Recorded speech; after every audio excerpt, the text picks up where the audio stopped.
apertar esse botão aqui. Cara, tem uma coisa aqui, mano. Coisa que tem. Tem uma coisa aqui se mexendo. Aqui. Tem um bicho aqui, mano. Deixa eu ver. Aqui. É certeza que vai dar merda, mano. Ah, what the fuck? Ah, fodeu. Ah, nem fodeu. Nossa, Miguel, como que você é cagão? Ah, não, fodeu sim. Eita. Mata. Ui. Mano. Ó, tem um bicho aqui. Mata. Deixa eu ver o que tá escrito aqui, ó. Don't step outside. Eu não entendo inglês. Foda-se. Se for no... O que me pegou aqui, cara? Ah, não. Acho que ela abre aqui, ó. É essa aqui, ó. Viu? Pode entrar. Ah, vai dar bosta. Por que eu tenho na frente? Caverna do Cagão.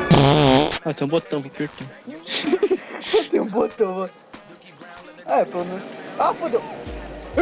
Que susto, mano. Ó, tem um sabre de luz aqui, você quer? Cadê? Ali dentro. Tô seu cu no pânico. Vai lá pegar, hein? Vai lá, hein?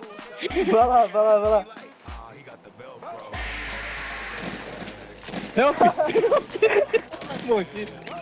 Help! Morri. Ah, provavelmente é susto aqui, cara. Quer que eu leve susto? Vai.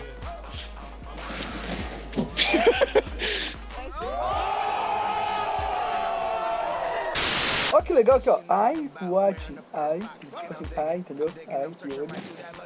Mas é ai de eu. Trocadilho, meu Deus. Ih, vai dar merda aqui. Aqui, 03. Ai, Ah, droga. se fodeu. Você não é isso que eu...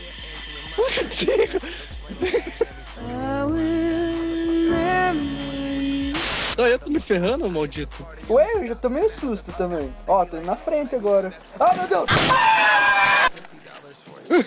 O que foi aquilo? Eu não sei. Munição também. Eita porra! Opa. Corre. Ah, eu já tinha levado um susto. Não É valeu, a história não valeu do esse aí, mexilhão feio. Era uma vez um mexilhão feio. Ele era tão feio que todo mundo morreu. Acabou. Morreu todo mundo? não. Morreu. Tá, pra cá será? Ah, nossa, eu acho tão nojento isso aqui, cara, no chão. Deixa eu dar um beijinho. Entra naquela sala lá, entra aí. Tá. Por quê? Vamos entrar, vai. Entra. Não. É, eu tinha uma pá de coisa, valeu, cara? A vingança nunca é plena. Mata a alma e a envenena. Olha aqui, são 3 números, tá? O 25 tá com 2 pontos dos lados, beleza. O 25, vamos considerar que ele é no meio, porque ele tem 2 pontos. Se o outro tiver um ponto de um lado ou um ponto do outro, vamos considerar que ele é de uma ponta. Ali, ó, cara, é isso mesmo, ó. O 25 é do meio, Não. Caralho. o 3 é do final e o 71 é o começo. Nossa, eu sou muito foda. Sou o mestre dos puzzles. 71, 25, 0, 3. Nossa! Pode me chamar de Sherlock Holmes. Pode me chamar de Batman.